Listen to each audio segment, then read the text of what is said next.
Hey guys, Jason Gibson here from National Performance for Education, and we've got an incredible guest that does some work with our team and works all over the country. It's Diana Bailey, and we are so fortunate to have her here as we're going to talk about career exploration in school settings.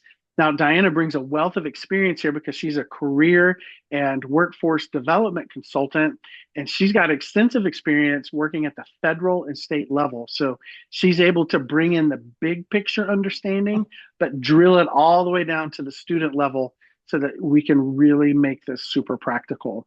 So, Diana, I'm so thankful that you're a part and thanks for giving us some of your time. Thanks, Jason, for having me. I appreciate it. You bet. All right, we're going to jump right into the questions so that we can give some value to everyone that is a part of this. And here's the first one. One of the things that you've told me is that career exploration is in everything, that it's not just this one little book on a bookshelf, that it's everything. Now, what does that mean, that career exploration is in everything? Well, and you have to realize that, this has been my career and my passion. So not everybody shares my view, but my thinking is that we have an opportunity because pretty much everybody these days has to work and they have to be in a career, hopefully, that they like or love. Wouldn't that be great? But they also have to be self-sufficient and economically independent. So we don't have the luxury anymore to not make pretty much everything about career preparation and readiness. So, and how do we do that? Well, I think it's an awareness of that employment and career exploration is all around us. It's just there if we reach out and touch it. And you'll see things on television, on YouTube, on anything that you interact with that really has that career spin to it and has an opportunity for career exploration. So whether you're a math teacher or whether you're a history teacher, you don't have to be a career tech ed instructor to have all these things embedded into your curriculum. You could be a librarian, and of course, they have a huge role in the information that gets to students and their parents about the possibility of whatever career pathway they're going to choose.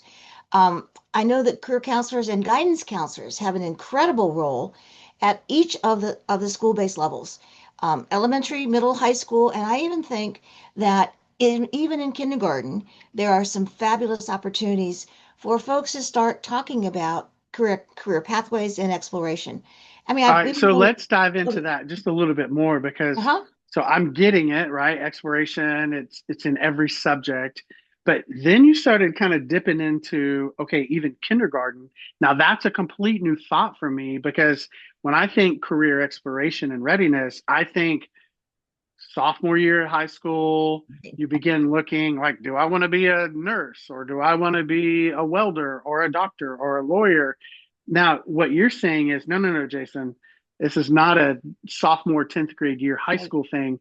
You're dialing it all the way back to kindergarten. So help me understand. And I could see where maybe a middle school teacher might be like, okay, I get it. But help me understand how this fits within the context of kindergarten, first grade, and second grade, because Mhm. we have some early elementary teachers that listen to this podcast, and I could see where they would just be like, ah, that's not for me. But what you're saying is, no, no, no, this is for you. So help me kind of unpack that a little bit with the early grade elementary teachers. Sure. And we're not talking like a 6 month unit in career exploration when you're in the kindergarten, but what's happening at the kindergarten and first grade level and the early elementary is they're already identifying their interests and aptitudes. They're identifying some of their gender roles. And we don't want careers to be gender stereotyped for any reason, because men can be as good of a nurse as a female. And we also want to make sure that females get great exposure to things that might lead to eventual STEM careers. So when you're in the early grades, this is when you're doing all kinds of hands-on stuff. It could be puzzles, it could be blamming a little fake hammer, it could be working on, they bake a lot of cookies in their special kitchen. So it really is what would be the relevance of doing those kinds of activities. But again, it's an early way to do exploration. I have an example of a relative of mine, happened to be a young man, and in at his house, not in school, but his house, he loved to cook. And so somebody said to him, "What do you want to be when you grow up?" He says, "I want to be a cooker." And in fact, he is a corporate chef for somebody. So you just Wow. don't know when some of those sparks of interest and eventually aptitude can start. But because I definitely think sophomore in high school is way too late for the exposure and the experimental things that kids need to do. We start them in sports very young, and to my bias, I think sometimes too young. But again, it's all about the skill development and the awareness and the practice and the teamwork. So early on, they're learning how to have the vocabulary and the language skills to work in teams. They have jobs to do, just like in the early grades, they have jobs to do in class. So they're putting it in a content or basis of this is my job. School is my job. I don't care whether you're in Hmm. first grade or a senior, school is your job.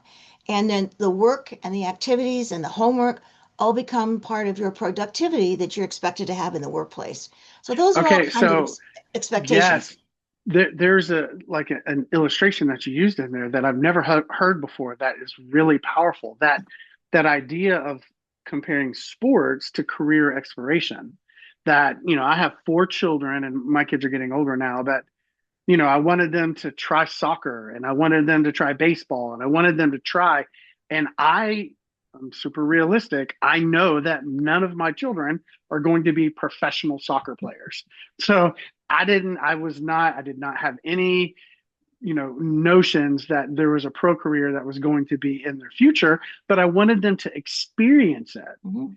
And I hadn't thought about it from a parent perspective of considering all of the other things. I like interests to aptitudes, other interests of making things or creating things or baking things or building things, allowing them to have the same early experiences as a young child in all of the things that interest them that could turn into careers. Just like as a parent, I wanted them to experience different sporting activities just so that they could find what they might like and they might try it. So it's not that they have to like cooking or they have to like whatever. Just try it and see if there's Right. an interest there. Mhm. So another story is that there was a young woman and she grew up in Oklahoma and her dad was a sharecropper and or did the airplanes that put the fertilizer and the weed killer Mm-hmm. on the fields. Well, she would fly with her dad and she grew up flying with her dad, but also when the airplane was a little funny, she grew up tinkering with the mechanics of that little old airplane. But then as she grew up, she loved flying, she loved tinkering, and so the rest of her story was she, at that time, women were not aviators, women were not particularly engineers, but she persisted and she just knew what her talents were. So then, because she couldn't fly at that time, she wanted to apply to be a flight attendant because they all get to fly. Turns out she was too short. So she thought, well, this isn't working for me. So she again was persistent again, wanted to be in aviation, tried to figure out how to do it. Well, then she was in the post office one day and there was an application for the astronaut corps. She applied. By then, she had finished her engineering degree. And again, she was good at all those things, could demonstrate the persistence that she had. The first thing she tried didn't work, but she just wanted to stay in that aviation career pathway. Well, then the rest of that story is she flew as an astronaut twice and had Wow. a career that who would have thought this young woman from Oklahoma, the daughter of a sharecropper who I don't know how educated he was or wasn't, but again, it was all about the flying and her ability to do it and to keep trying. So I think that's the Wow. other message we want to have to share with kids, young adults, is that find your dream, find your passion, and make it happen. And I know with a lot of kids that may or may not have a lot of resources or a lot of support systems, perhaps, but I think by seeing more role models of all diversity, that they see what can be done and what might be possible. And so we Yeah. want to present those dreams to our students at all levels. And even if they fail when let's say when they graduate from high school, what I worry about is all the kids that are kind of visionless when they graduate and then they wonder why they don't do anything for 2 years or they go to school, college, expensive stuff, and then they come home and live with their parents because they didn't have a sense of mission or purpose or even an idea what they were interested in, but more importantly, what they were not interested in. I mean, there are people who went to law school and they hated it, but then they were still lawyers and they had a big debt. And yet, had they had an opportunity to see what it was and what it wasn't, that would have saved time and money and a lot of heartache. So I think it's whatever we can do to front load those career exploration activities that's to the advantage of all of us all. So what you're doing for me personally is expanding my understanding because career exploration is not just a screener or a survey that a kid fills out in the 11th grade or 10th grade. That actually career exploration starts young as in early elementary, and also at home. So early elementary teachers, but also parents and caregivers at home, just allowing kids to just experience a whole wide range of things so that they've got a deep well to draw from of, I love that. I didn't like that. I didn't even Mhm. know that existed. And so that when they get up to the older grades, they're drawing from this really big canvas filled with opportunities rather than beginning to think about it at that time. Mhm. So that's really powerful. Okay, so let's jump and let's consider middle school, high school. Let's so we've empowered and encouraged and engaged the early elementary teachers, and we've engaged the parents. Hey, this is your responsibility. So let's jump to the typical ones, the middle school, the high school grades. So let's say that I'm a teacher or I'm an administrator at the middle school, high school age group. And I'm like, okay, well, I want to know, okay, we do career exploration, but I want to know, how are we doing a good job? Like, is what we're doing adequate, or are we not really doing what our kids need us to do? So speak to an administrator or a classroom teacher at the middle or high school level. Like, what are some things they need to look for or make sure is there to let them know, okay, you're doing an adequate job right now? Mhm. Well, I know that most schools are doing some activities. Some schools and some jurisdictions are doing better than others. So really, I think if you have a like a self-assessment of what is happening in your school or your grade level or your um, age level, just to see what's going on and maybe where the gaps are as a start. And as I mentioned, there's career exploration activities in pretty much any content area. In math, I mean, when you look at math policies, or who are the founders of Einstein or the light bulb or any of that? So they did not have a natural progression of careers. They did not invent the light bulb, or Tesla did not do the other things overnight. But so the message to younger educators and professionals is that, are we working with them to build their career plan? Are we encouraging them to take the right courses? And I know still now, many people are not necessarily um, encouraged. I'm not saying encouraged, that's not the right word, but are not necessarily pushed to take the classes and the exposure activities that are available in the schools. Are they taking part in the computer literacy things? Are they taking part in math or pre-engineering or physics in a way that would allow them and prepare them if they wanted to be in a STEM career pathway, or if they wanted to be in a technical apprentice? Are we building the skill sets that they need to have? But also, are we giving the students messages of, you can do it? It's not going to be easy necessarily. It was not easy for Tesla. He and Einstein had a serious learning disability. So many of these people that are famous, they had other issues that they had to adapt and move on with. Some of them had mentors, some of them did not. So as again, that goes back to that persistence. But in schools, we often have career fairs, all those kinds of things. But I guess the question, when you're looking at what your school does or doesn't do, is it strategic, or is it just like career day once a year? So we're not just doing the whack-a-mole kind of planful or not so planful activities, but is it really developing kind of a step by step? Like, what happens after they do that career interest assessment? What happens? They just stick it in their portfolio, or is it something that's revisited frequently? If not annual, again, my bias is it needs to be done every several months, because things change for students so quickly that if they're starting to fall off the algebra wagon, what are we doing to get them back on? rather than encouraging them to quit or stop that All right. class. So let me summarize that to make sure I'm getting the most important parts. Like if I'm a teacher or if I'm an administrator in my school and I'm wanting to say, okay, is what we're doing adequate? Like first, step back and look at big picture. Do all of the teachers in my building believe that they play a role in career exploration and career readiness? Right? So that's first just a belief system that does the teacher in room 101 believe that he or she has a responsibility to facilitate career exploration and readiness, just like the teacher in room 147. So, building wide, does everyone believe they have a role in career exploration? And so that getting everyone's mindset on the same page.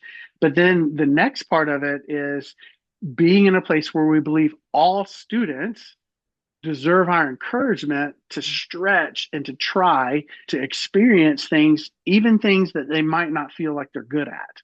Hmm. That because I can remember hearing people say, a student would say, "Oh, I want to do this, I want to do that," and I remember adults saying, "Oh my gosh, no, you're not smart enough to do that." Hmm.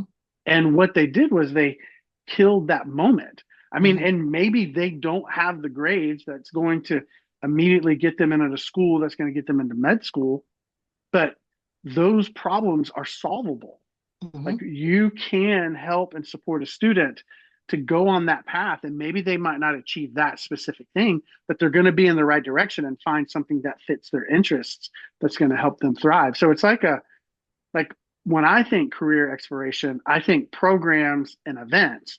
And what you're challenging me to think is no, no, no, this is a mindset, and everyone in the building is responsible for it. Because once you believe and know your responsibility, then that's going to drive the actions and beliefs that you have in your students. And that it happens all the time and not just a one time event that checks a box. Hmm. I think the principal or the leadership in the school or the county or the jurisdiction can use their community employers to Mm, help set that vision and that mindset. Again, we want education and literacy and all those things. That's an important personal thing. But again, everybody has to work. So how can we um, do the combination of both the academic preparation and the exploration preparation, but also support your employer community? And it could be your county employers, but we're talking about the country.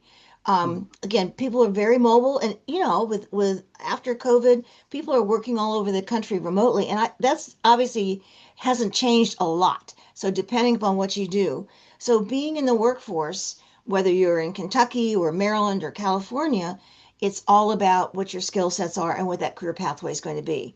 So it's looking at the national trends. It's looking at what employer needs are. Um, it's finding the right corporation for who provides the best benefits and opportunities for students and those that are working for them, and hopefully there'll be upward mobility as well. So they're progressing in their career mm. pathway. Okay, Or so if they're not progressing, if something happens like in that industry and the bottom falls out, let's say the folks that were doing IT in some cases, recently there have been many people in IT that have been laid off. So how are we preparing them to be able to pivot to use transferable skills to get into the next viable career pathway rather than just putting all their eggs in one basket and mm, not being prepared for the potentiality of change? okay, so let's wrap up with this question, and then what we'll do is we'll do more podcast sessions with you because there's so much value here that we're just going to keep coming back to your wisdom if that's okay.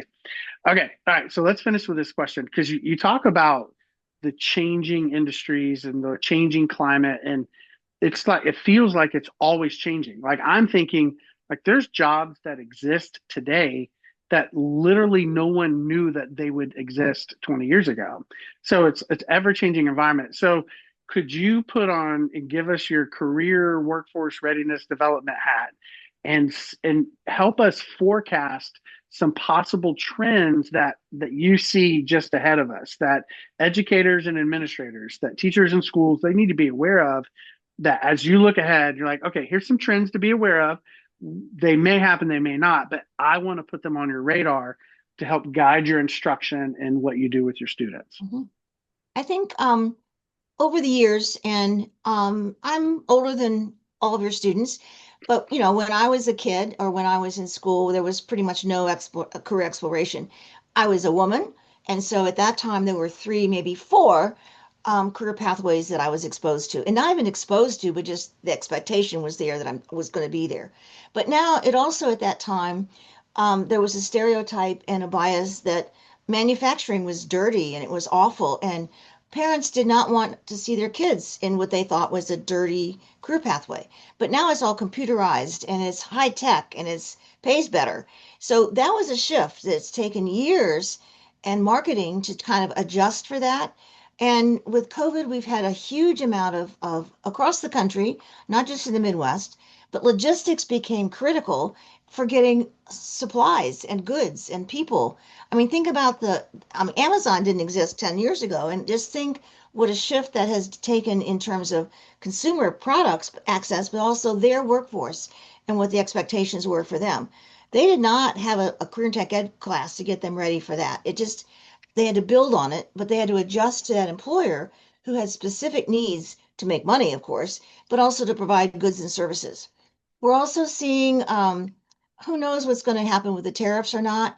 I know that many states already have international companies like Japan, Germany that are in their states that are producing Toyota or Mercedes or something else in their communities. And it never occurred to many of those states that they would have a Japanese firm just down the road in their manufacturing process. So then those are things that are very big for economic development of a state or a community. But fortunately, the community had their eyes open, and when the opportunity presented itself, they could build on it. Now, so the other question is too, with that kind of an employment gold mine, for the students that are interested in that kind of design work, I mean, all aspects of the industry are in that kind of a automotive plant. They have engineers. I know one of the ones that I saw when I was visiting Kentucky was a big ass fans, Hmm. and there were engineers there. There were office managers. It was exciting to see how that one industry had a product, and they had a fan, but the fans were all over the world.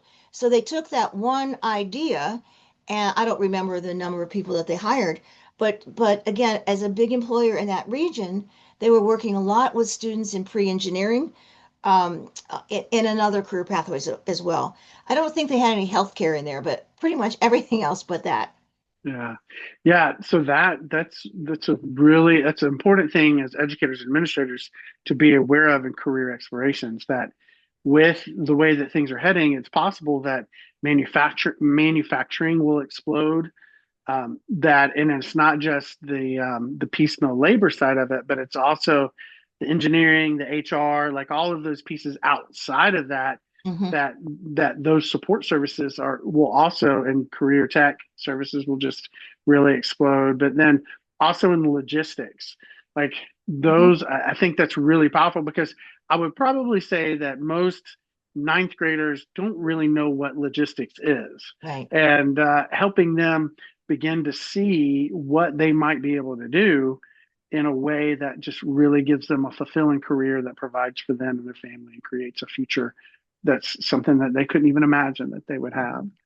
So, okay, well, what you've done is you've stretched our knowledge, right? You've taken what we believe about career and workforce development and expanded it. You've taken it all the way down to kindergarten, you spread it all the way out into the home and how important that is. And then you've given us some frameworks to look at how effective and is the current career and workforce development stuff uh, adequate in my classroom and in my building.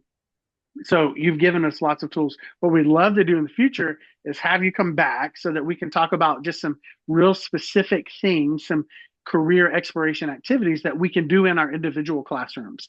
So go from the big idea that we need to begin shifting down to the practical ideas of some things that we can do day to day. So thank you for being a part of this, and we are so excited and look forward to having you back on.